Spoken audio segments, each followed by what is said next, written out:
Efek perang dagang berdampak serius terhadap perekonomian Amerika Serikat.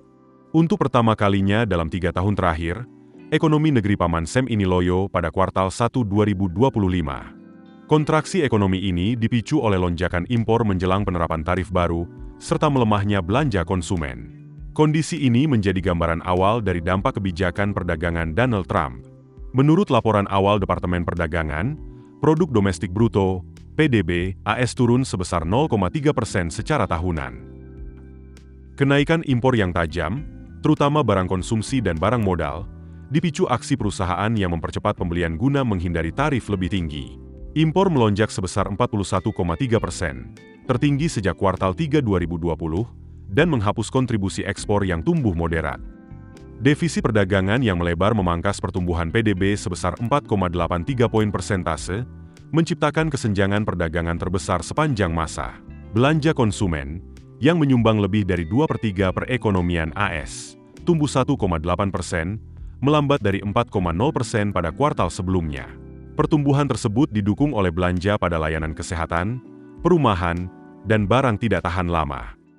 Namun, tren ini dinilai sebagai front-loading, yaitu percepatan belanja rumah tangga untuk menghindari harga yang lebih tinggi akibat tarif. Di sisi lain, investasi bisnis terhadap peralatan melonjak sebesar 22,5%.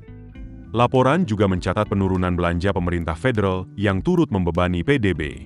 Penurunan ini kemungkinan dipicu oleh pemangkasan anggaran yang agresif, termasuk pemutusan hubungan kerja dan penutupan sejumlah program pemerintahan Trump. Inflasi turut meningkat pada kuartal ini. Indeks harga pengeluaran konsumsi pribadi inti yang tidak mencakup harga makanan dan energi melonjak 3,5%. Naik dari 2,6% pada kuartal sebelumnya. Kenaikan ini mendekati 2 kali lipat target inflasi 2% yang ditetapkan Federal Reserve. Kondisi ekonomi yang melambat memperkuat sentimen publik yang kian kritis terhadap kebijakan ekonomi Presiden Trump menjelang hari ke-100 masa jabatannya. Kepercayaan konsumen mendekati titik terendah 5 tahun terakhir, dan sentimen bisnis turut melemah. Sejumlah maskapai penerbangan bahkan telah merevisi proyeksi keuangan mereka untuk 2025, karena ketidakpastian atas pengeluaran perjalanan. Presiden Trump pada Selasa 29 April 2025 telah mengeluarkan perintah eksekutif untuk melunakkan dampak tarif otomotif dengan menggabungkan insentif pajak dan keringanan pungutan atas suku cadang. Meski demikian, tarif sebesar 145% untuk barang dari Cina masih diberlakukan dan menjadi pemicu utama perang dagang dengan Beijing. Para ekonom memperkirakan bahwa ketidakpastian kebijakan dan tekanan dari tarif akan terus membebani pertumbuhan ekonomi AS hingga akhir tahun ini.